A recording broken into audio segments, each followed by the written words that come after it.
Tapos, para tumigil siya, binarusahan ko, sabi ko, magsulat ka.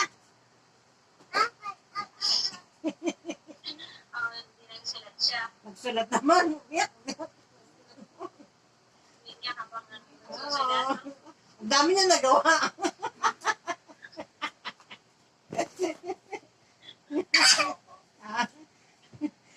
Sinipag. Masipag! Sinipag siya magsulat. Pati naman yung number, sulat mo na siya ng A hanggang pangalan niya. Numbers naman. Nasulat niya yung 1 to...